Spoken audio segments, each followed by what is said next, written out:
Alan was a jobless loser who craved to play the hardest video game there was. When he chooses the hell difficulty mode on a shady game to fulfill his craving, he gets reborn as a commoner in a world of magic and swords, and finds himself in a real-life game with no tutorial and no retries. Alan is a hardcore gamer who doesn't even know what grass is. He spends all his time playing games in his room like a proper degenerate, then cusses out the games for not being difficult enough. He starts craving a game that is more difficult than him getting a girlfriend and decides to search the net for the most difficult game ever, with the most horrible balancing. However, the moment he hits the search button, his PC screen suddenly changes into an ad for a game that never ends. The ad asks Alan to join them in a fantasy world of sword and magic, and in his confidence that there is no game hard enough to satisfy him, which is what my ex also used to say, he decides to give it a try. He first gets the option to choose the difficulty level of the game, and after easy, normal, and extra difficulty, he sees the option of hell difficulty mode. Alan confidently picks the hell mode, which comes with a warning that he will face so much despair that he will not even have the time or energy to regret his choice. Alan shrugs it off, telling the game that he has heard this too many times, and locks in his choice. The game tells him that he needs 100 times more exp to level up in hell mode compared to normal mode,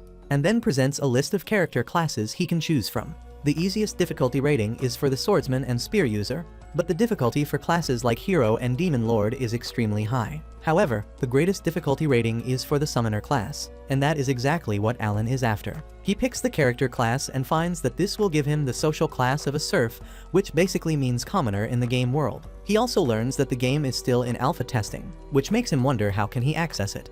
But he is happy to become a game tester, so he accepts the terms and conditions. The moment he clicks the button, a bright light flashes from his monitor and Alan vanishes from Earth without a trace. The very next moment, he feels that he is in a dark and lukewarm ocean, and he starts enjoying the relaxing feeling. However, he immediately realizes that he should not be in any place that is dark and lukewarm, and things get even worse when he starts feeling things getting tight around him. He asks someone to take him out, and that is exactly what a woman in another world is doing. She pushes hard and pops the reincarnated Alan out of her womb, and he enters the game world from the lobby. He realizes that the game was not lying when it said it would take him to a world of swords and magic. But he still finds it hard to believe that all the Ice Guy anime he made fun of show real things. Alan can't say that out loud though, and he only keeps crying as his father holds him. And the game system welcomes him, saying that if he can overcome all the difficulties in his path, he will discover the principle of the world. 1 year passes since then and Alan completely owns the role of a baby despite being a 35-year-old jobless gamer inside. He can't speak yet, but he retains the memories and intellectual capacity of his past life, and he is really grateful for that. He has learned that his parents are serfs, and they live in a nameless village where they pay taxes to the local lord to do farming and stuff. His father in this world is Rodden, a hard-working family guy, and his mother is Therjum, a sweet woman in her late teens. Alan sees how romantic his parents are, and he knows that he will have some siblings soon. After having dinner one night, his mother puts him to bed and returns to finish her meal. And once he is alone, Alan decides to check out his stats. He summons the status window, but nothing happens, which is not a new thing. Alan is disappointed because no matter how many times he tries, he cannot make sense of how to use his summoner class, and he can't even summon his status window yet. Well, today is his lucky day, and when he half-heartedly summons the status window again, a book appears in front of him. He freaks out and screams loudly, causing his parents to come rushing to his room, so he immediately makes the book disappear before they can see it, and then pretends to be talking in sleep. Once they go away, he summons the book again that has his stats and details about his skills. He finds that he is a level 1 summoner with 2 skills called Summon and Create, that can level up the more he uses them. He also has some summons available to create, but right now he can only create H-ranked insects and beasts, and he feels that the difficulty level is really high for him. Suddenly, a random page in the middle of the book glows and opens. Alan is surprised when he finds a letter from Elmia, the god who created this world, apologizing for the delay in sending his grimoire that works as his status window.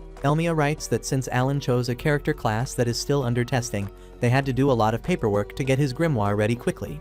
But now they hope he enjoys the game. Alan doesn't mind the delay too much, because he is more interested in exploring the game now that he finally has his grimoire. He returns to the summoning page and decides to summon some bugs. But no matter what kind of magic spell he tries to use, the bugs don't seem to appear. Alan decides to lock in because there are no tutorials in this game world, and he suddenly realizes that he might have to use the create skill before using the summon skill. He immediately proves his theory right by creating an insect card, but before he can summon it, he hears his mother approaching and pretends to be asleep. At this point, Alan is actually sleepy, and he decides to delay the summoning till tomorrow. The next day, while his parents are busy working, Alan decides to summon the bug he created last night, and small orbs of blue light fill his room before fusing together to take the form of a huge grasshopper. Alan is taken aback on seeing the huge bug, and he tries ordering it around. But it turns out to be a regular dumb bug that doesn't listen to anyone. Alan is disappointed and decides to check the bug's information in his grimoire. He finds that he can name the grasshopper, so he decides to call it Denka.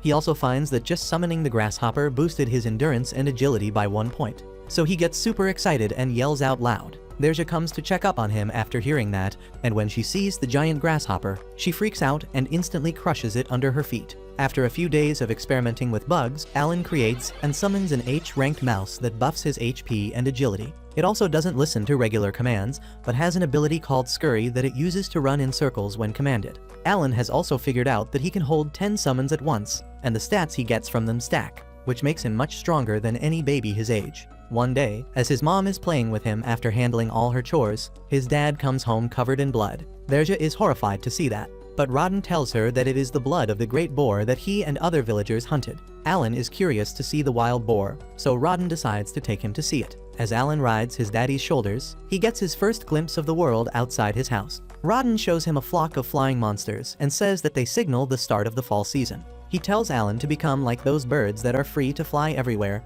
and sky is the limit for them. Alan falls asleep with all that inspirational bullcrap, and once they reach their destination, Rodden wakes him up to see the great boar. The monster is much larger than Alan anticipated, and an entire team is working to carve it up. Just then, a guy named Gerda comes there and tells everyone to clap for their champion Rodden, who was their MVP in today's hunt. Rodden gets a bit shy on being praised, so he quickly moves on to introducing his son to everyone. Gerda is shocked when he sees a 1-year-old baby acting so polite, and he answers all his questions about monsters. Alan learns that the Great Boar is a C-rank monster that needs a team of 20 people to defeat, and that becomes his benchmark to become stronger. After 10 months of training with his summons, Alan finally levels up and unlocks new features of his grimoire as well as new skills. He can now create G-rank summons and also fuse them together. The number of summons he can hold at once has also doubled, and Alan acts smug because now he can double his stats quickly. The grimoire can also read his thoughts and note them down, which is another plus point. But he doesn't have much use for that. He wants to fuse some summons together,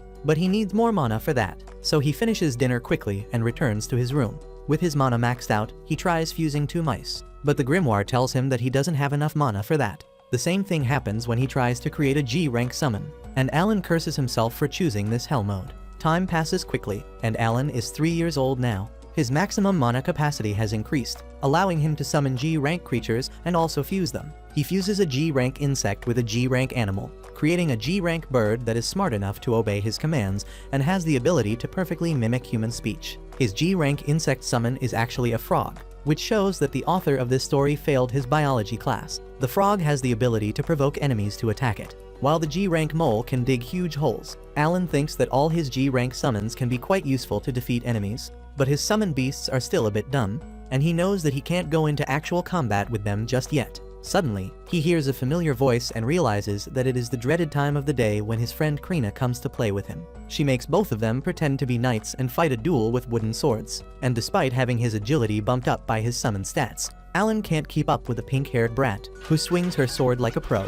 He doesn't even get the time to hold his ground, and Krina shatters his sword with her ruthless attacks. By the end of the day, Alan is lying on the ground, exhausted and defeated, and when his parents come home, Krina takes her leave. Alan also gets back up and takes some of his pregnant mom's grocery, and they head home together. During dinner, Alan suddenly asks his parents if he can help them with harvesting potatoes because Derja can't work much in her condition. His parents are shocked by this, but Alan assures them that he is strong, so he can help them a lot. Rodden and Derja tell him that he is a kid, so he should not be helping them with farm work just yet. They tell him that he will have to do it one day eventually. Until then, he should enjoy his childhood playing with Krina. Alan realizes the reasons behind his parents' concern quickly, since they are stuck in the serf class forever. They think he will become a farmer like them on growing up, and they wouldn't want their 3-year-old son to do such a hard job. He decides to respect their wishes. But then Derja remarks that she has recently noticed him throwing rocks at the tree in their backyard. She wants to know why he is doing that. And Alan declares that he is training to protect his mother from the dangerous monsters that lurk in the forest.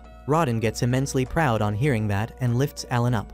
who feels guilty about lying because he was just trying to see if he could learn other skills. Derja tells Alan to protect Krina along with her too, and he thinks that Tomboy isn't in danger. She is the danger. Rodden says that since both kids have fun playing knights, he is hoping that they do really well in their appraisal ceremony. Alan is curious about that, so his parents tell him that the appraisal ceremony is held at the age of 5 to find if children have any remarkable talent. And with the right talent, they might even be able to get out of the surf life. Soon after that, winter arrives, and now Alan can summon an insect for a whole day. He is proud of his growth, but then Krina comes to play with him, and he gets distracted. He gets his ass whooped. But that is a daily occurrence now, so no one is bothered with that. However, the grasshopper that he left out in the open gives Derja a jump scare, causing her to go into labor immediately. Rodden asks Krina to fetch her mom, and then gives moral support to his wife while Alan heats some water. He wishes that he had played some childbirth simulation games in his previous life because he has no idea what to do. But luckily, Krina arrives with her parents Matilda and Gerda just then. Matilda immediately takes charge of the situation and kicks the men out of the house. After a long night of labor, the men wake up to the sounds of a crying baby, and they run inside to find that Alan has a baby brother now. Derja asks Rodden to name him, and he names the boy Mash. Everyone is happy about that. But then Derja realizes that her husband named the boy after a monster. He gets nervous about that, but Derja starts laughing, easing the tense atmosphere. Alan feels strange at this and thinks that in his previous life, he was a jobless, bitchless loser, and in this life, he wants to clear this game and become the strongest player in this world. He is enjoying the family aspect as well, and somehow hopes to uplift his entire family out of serfdom. A couple years later, Rodden takes Alan to the nearby village with him, and the young Alan is curious about the appraisal ceremony where they are headed to. Rodden tells him that the appraisal ceremony is a special event in which everyone participates, from the lowest ranked serfs to the highest ranked nobles, as soon as they turn 5 years old. If someone has a good talent, they can rise above their social class. But there is a huge competition for that. Alan is curious about the last statement, so Rodden tells him that since they don't have internet, people do other fun activities to relieve boredom. And since they haven't invented birth control yet, those fun activities lead to a lot of babies. A lot of kids are turning 5 this year, including Alan and his best friend Krina, who is also heading to the village with her dad. They soon reach the huge village where commoners live, and Krina wants to awaken as a swordsman so that she can become a knight. Meanwhile, Alan's only focus is on the village that is far more prosperous than theirs. He notices that the commoners in this village are hygienic and well-groomed, and compared to them, the serfs look like a bunch of homeless junkies. He is surprised that they are letting serfs and commoners go to the appraisal ceremony together. But he can clearly see that nobody in this village likes the serfs. Soon, they reach the church, where the priests welcome the kids and their parents, saying that the gods give equal opportunity to kids when they come to this world. They begin talking about the legendary heroes of their country that were born as serfs. And now Alan finally realizes how the social classes and character classes of this game are tied. With that, the priests take everyone inside and stop in front of the altar. Alan notices the statue of the god of creation, Elmia, who sent a letter to him the other day. The priests then call the chief of the village forward with his son to start the appraisal ceremony. They tell the boy to place his hand on the crystal ball, and his stats will be displayed on the black rock behind them. The bowl-cut blonde goes ahead and nervously puts his hand in front of the crystal ball, and the black rock displays all his stats just like Alan sees in his grimoire. Bowl-cut boy has below average stats on everything except intelligence and luck, and he has the talent to be a merchant. Daddy Bowl-cut is overjoyed to learn that his boy has a talent, and Alan can't understand what the fuss is about. His grimoire pops up to tell him that not everyone has a talent, and he realizes that having a talent at all is a great achievement. He feels lucky that no one else can see his grimoire, and compliments the devs for this feature. Soon after that, other children start getting appraised. One unfortunate boy has no talent, but his dad still hugs him. Unlike my dad who disowned me when I failed a test. The next boy after him has the talent to be an axe user, and he is the first kid of the day to get an A on his stats. All the kids get appraised after that, and at the end, only Krina and Alan are left. The priests go with the policy of ladies first and call Krina ahead. She excitedly runs to the crystal ball, and as soon as she places her hand in front of it, it emits a blinding light. Her stats get displayed on the stone monument, and the priests are left flabbergasted because Krina has the talent to be a sword lord with S-rank attack power. Her dad is delighted at the idea that his daughter is going to pull his family out of serfdom for good, and Alan thinks that now it makes sense why she is so incredibly strong. Finally, it is his turn to get appraised, and the crystal ball glows very softly once before shutting down and then exploding into a light even brighter than Krina's.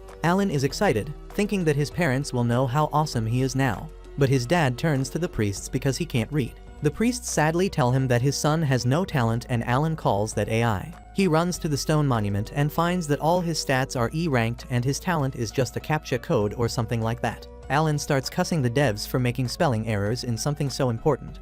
But then he feels his dad's gentle hands on his shoulders, telling him that they should return home. His parents accept the fact that their son is talentless, and they tell him that it is not a big deal because they will always be proud of him. Alan feels happy to be born in such a loving family, even though they are too broke. Later that night, he begins thinking that his stats must be capped at E rank because he chose the hell difficulty mode. While others would lose hope at this, Alan only gets pumped up, because he always wanted to play a game that would make him cry with its difficulty levels. However, he is still not over the text glitch in his talent column and decides to write bad reviews for the devs. The next day, Alan heads to Krina's house with his parents and notices his dad looking irritated for no reason. Even at the party thrown by Krina's parents, he keeps sulking and pouting, and Gerda seems to be irritated by him as well. They start being passive-aggressive with each other, and Rodden tells Gerda to stop acting immature and celebrate his daughter's massive talent. Gerda lashes back at him, asking how dare he say that after declaring that he is going to snap the ties between their families. Everyone else is shocked by this, and Rodden begins explaining that Krina has extraordinary talent that can make her a noble one day. He tells Gerda that he should stop socializing with poor serfs and make connections with the high society instead,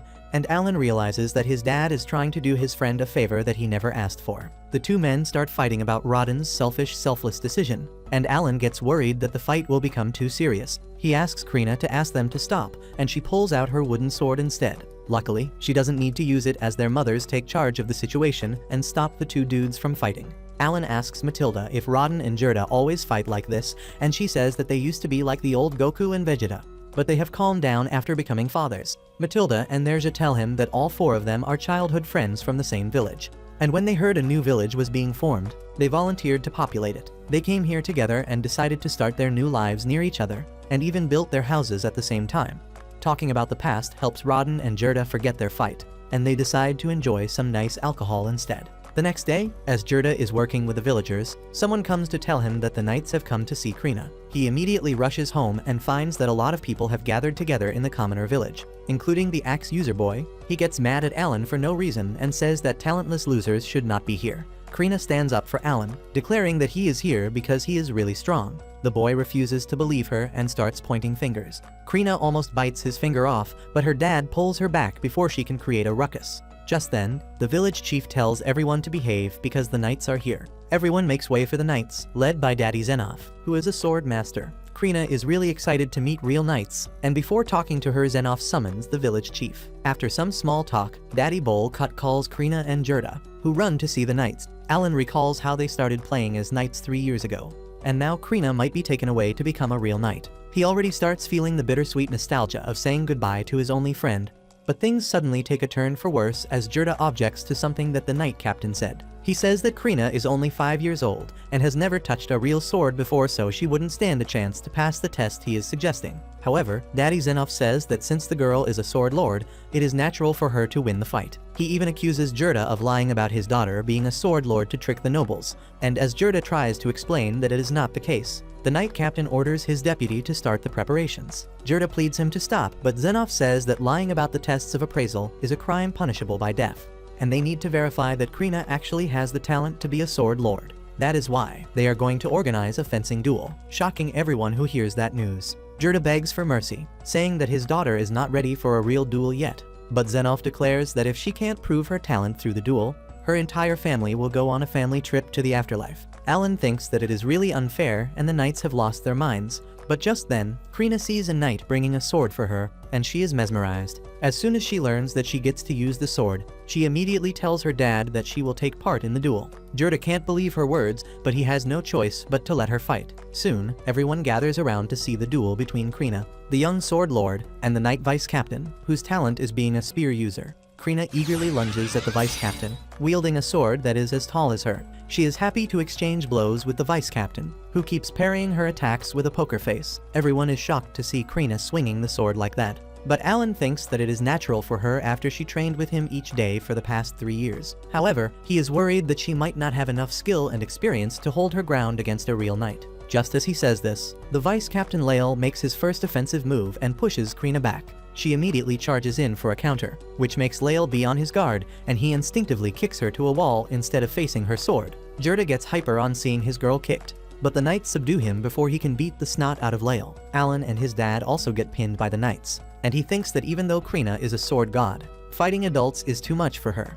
Krina falls to the ground after the kick. But then suddenly, she gets up and a blue aura surrounds her. Lael panics, realizing that Krina just activated an extra skill, and she immediately charges at him without any thoughts behind her stone-cold eyes. She begins pushing back the Knight Vice Captain with her ruthless attack, and Alan is impressed by her abilities now. Lael has no answer to Krina's attacks, and then, she snaps his sword in two with a powerful strike. Xenoph immediately declares that the duel is over, and Krina is disappointed that the fight was so short. She thanks Lael for fighting with her and says that he is quite strong for an old man, which hits him where it hurts the most because he is only 24. He admits defeat and the entire village starts cheering on the girl that just beat the vice captain of the knights. Gerda is relieved that Krina is safe, and he is also incredibly proud of her. Rodden and Alan share the sentiment, and then Xenoph comes forward to commend Krina's talent. Gerda doesn't want to talk to him, but then the knight captain apologizes for his rude behavior earlier and asks to talk about Krina's future. Gerda is still upset and suspicious of him, but Xenoph tells him to bring his friends along for moral support. Well, Gerda takes up the offer and everyone gathers at the dining table in the village chief's house. The axe user boy and his dad are there too, and Alan thinks that he doesn't want to get lost in the Sword Lord's dust. Xenoph starts talking and says that he is glad that a Sword Lord was born in this village, but Gerda is still mad at him. However, he forgets all his rage when Xenoph tells the chief that their village will now be called Krina Village in the honor of the young Sword Lord. The knight captain then continues his monologue, saying that 3 years ago, a baron's son was found to be a sword lord. He was hired to serve the king but seemed weak, so they reappraised him and found that his talent was that of a normal swordsman. They also found that a lot of nobles had lied about their talents, which led to the policy of testing high-stakes talents thoroughly. He once again apologizes to Gerda for putting his daughter through a trial, and now Gerda understands the reasons behind it, so he decides to let it go. Xenoph asks him to continue raising Krina as he has done till now, and when she is 12, she can join the academy and become a knight serving directly under the king. The axe user Dagora asks Xenoph if he can also become a knight if he joins the academy,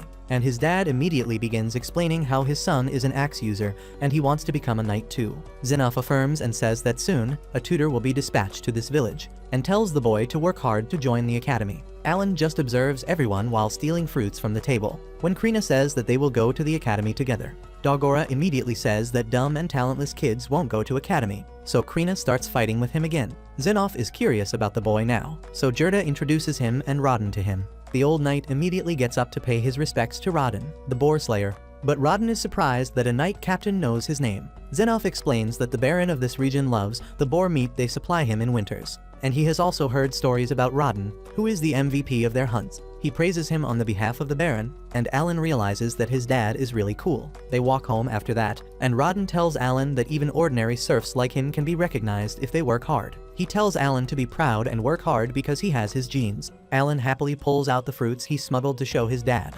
And turns out he really has his genes because Rodden also stole a couple of them. Soon after that, Alan begins screaming like his sausage got stuck in his zipper, which is not possible because zippers have not been invented in his world yet. Instead, the reason for his excited screams is that he has finally leveled up after years of working hard. All his existing skills have leveled up, and on top of that, he has received a new skill called Enhance. Alan wonders if he can use the new skill to make his summons even stronger, and on that note, he notices that he can now create and summon F-rank creatures. He already expected that much, and wonders what new kind of creatures he can create by fusing the already existing ones. He steps into Delulu Land and begins wishing to summon a dragon at his pitiful level, and then begins checking out other improvements. He finds that his grimoire can now hold up to 30 creature cards, which gives him a 50% increase in his stats that he can get by summoning the creatures, although he realizes that he is progressing quite slowly because it has been 2 years since the last level up. He doesn't think too much of the crater he has left in the tree by throwing rocks at it daily. On the other hand, his mother is pregnant yet again, and Alan helps around with the chores around the house now. His parents begin wondering if it will be another boy or a girl this time, and Nercia hopes that it is a girl because then she gets to name her. Just then, Alan finds that his mana is full again, and he opens his grimoire to find another letter from the god of creation Elmia. He speaks the god's name out loud, and that earns him a sharp rebuke from his dad, who tells him not to take the god's name in vain. Alan doesn't want to hear his full lecture, so he distracts everyone by saying that the old scar on Rodden's arm has vanished. Rodden tells him that it is because he passed the trial of the gods during the boar hunt earlier. Alan is curious about that, and Rodden tells him that the trial of gods is a special event that sometimes happens when they hunt. They feel a sudden burst of energy and their wounds are completely healed. Alan realizes that what his dad just described is the process of leveling up. and the NPCs of this world call it the Trial of Gods. He thinks that his dad must be at a pretty high level because he is a veteran boar hunter, and compared to him, he is still stuck at level 1. Even though his summon skill has leveled up twice, Alan knows that he needs to hunt monsters to level up. But the problem is that unless it is for hunting, serfs can't leave their villages without permission. So he decides to soft launch his idea and says that it would be so nice to go hunting. Rodden, however, instantly shuts him down, saying that hunting is a dangerous activity, and kids should be nowhere near the forests. Well, Alan is disappointed by that, but later that night, he decides to check what is in the letter the devs sent him. As he expected, the devs have fixed the text glitch where his summoner class was not displayed at the Black Monument in the appraisal ceremony. Not only that, the devs have officially sent a divine oracle to the Pope so that he can be aware of the new job class, and now it will be shown properly in the future. On top of that, they have also addressed the issue about all of Alan's skills being stuck at E because the normal calculation method uses the growth rate to calculate one's potential. The devs have sent him a special potential display page that doesn't depend on the growth speed, and Alan checks it to find that he has pretty high stats on all fronts, except for attack and endurance. He has S rank on mana and intelligence, which makes sense for a summoner, but because he has chosen Hell mode, reaching his potential would be next to impossible. However, Alan is never afraid to grind, and he immediately decides to try his enchant skill on a grasshopper monster. He finds that the skill boosts the stats of his summoned creature, but has no effect on his stats. He then summons the boosted grasshopper that glows golden for a second, but just after that, his mom comes there and squishes it under her feet.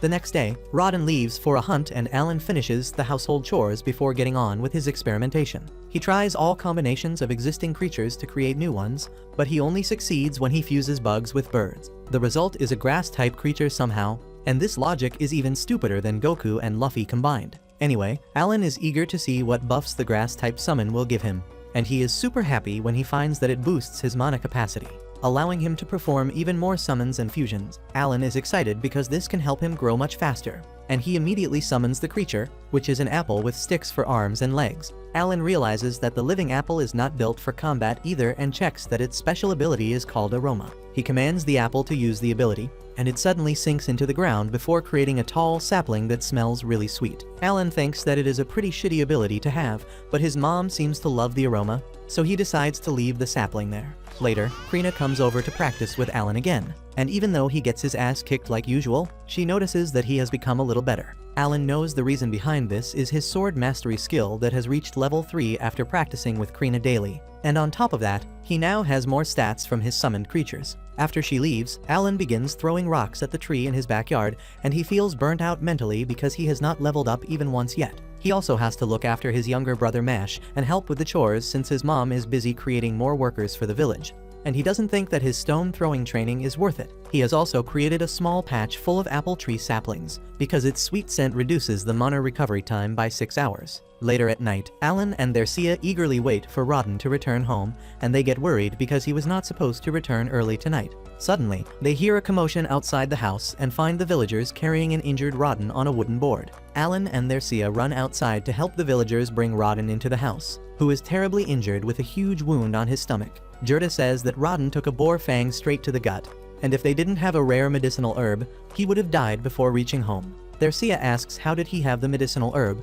and Gerda says that the Knight Captain gave him some cold coins the other day as an apology for how he behaved with Krina, and he used them to buy the herbs. Other villagers suddenly join the conversation, saying that it is the fault of the commoners that Rodden got injured, and they are ready to settle the matter in their own way. Just then, Mash comes there on hearing a commotion and begins crying, so Alan takes him back inside to sleep. Gerda also tells the villagers to get some rest and not start any fights, while he stays behind to watch over his best friend. Alan approaches him and meekly asks if a commoner is really to blame for his dad's injury, and Gerda affirms. He says that a few days ago, the village chief asked them to let commoners join the boar hunts, because boar meat is really precious, and even though most of it goes to the baron, the remaining meat is split between the hunters. The commoners can only get it by trading essential items for meat, and they never volunteer in the boar hunts because they are a bunch of wimps who know they can't handle a giant monster. However, this time was different because after they heard Knight Captain Zenoff praising Rodden as a hero, they thought that the commoners would be safe with him around. Gerda says that neither he nor Rodden were in favor of letting the commoners join the hunts, but they could not refuse an order from the chief. To make things worse, a lot of commoners didn't take practice seriously because they didn't want to take lessons from serfs who are a lower social class than them. Then, on the day of the hunt, they gave the commoners the job to keep the boar distracted while everyone attacked. but they didn't have the balls to do even that, and they ended up dropping their weapons and running. One of them was a clumsy idiot who fell on the ground, and Rodden took a boar tusk to his gut in the process of defending him. They managed to defeat the great boar somehow, and even saved Rodden's life with the medicinal herb. Gerda tells Alan and Nerja that he will bring over Rodden's share of the meat the next day, and asks them to stay strong. The next morning, Alan wakes up and finds his mother caring for his dad. He tells her that he will take over the job from her, but she tells him that she is fine. Just then, Rodden wakes up with a jerk, still thinking that he is in the middle of the hunt. His family is relieved to see that he has returned to his senses, and while they have an emotional moment, Alan realizes that he has not been using his time right till now. He was only focused on growing stronger, but there was no goal behind it. He now understands that this world is not a game for the people that live in it, including his family. The people living in this world are real, and his family is as real as them. Alan decides that he needs to put his power to good use to keep his family safe, especially because his dad won't be able to move for some time now. Just then, Gerda arrives there with Rodden's share from the hunt, and he is glad to see him up again. Gerda tells Rodden not to worry about anything and just focus on getting better, because the rest of the villagers will cover for his family this winter. Suddenly, Alan speaks up, asking his dad's permission to take up his jobs to help his family. He starts working the same day, starting by drawing water from a well, and then carrying heavy buckets that even an adult would struggle with. Everyone is shocked to see how Alan seems to be built different.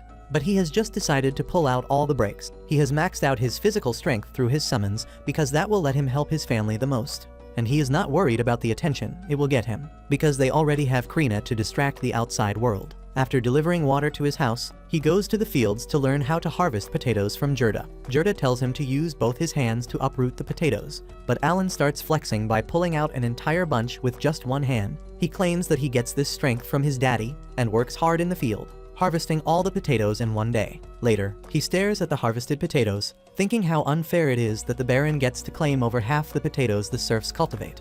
Just then, he hears some guests coming to their house, and it turns out to be the village chief as well as the idiot who was the cause behind Rodden's injury. The chief has brought some fruits as a gift, and the man apologizes for messing things up that led to Rodden getting hurt. While Rodden reacts benevolently and tells the man to be more careful if he wants to continue hunting, Nerja is not really willing to forgive the idiot so easily. She lectures him that everyone has a family to return to, no matter what their social class, and he should not treat anyone's life so carelessly. The rest of the serfs come there just then to check up on Rodden, and Nerja lets go of her anger on seeing their weird antics. The next day, Alan goes off alone to a field of wild grass and creates a wide area for his genius plan to help his family get through the winters. He summons the frogs in his inventory and protects his face using his hands as all the frogs jump on him before landing on the ground. Next, Alan sets up some noob-level traps and tells the frogs to use their provoke skill, hoping that it will attract some wild birds that he can trap and take home. However, when nothing comes even after a bit of waiting, he decides to call it quits. Just then, he sees a bird coming towards them and gets ready to catch it.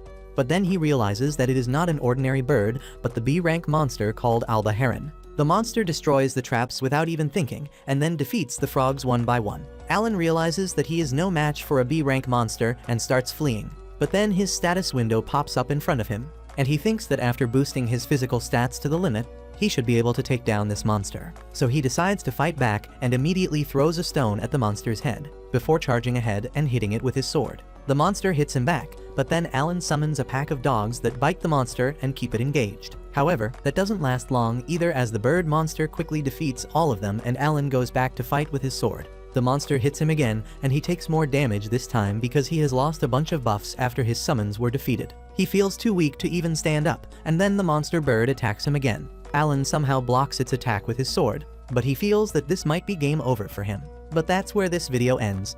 Remember to like and subscribe to the channel. Thanks for watching, and I'll see you next time.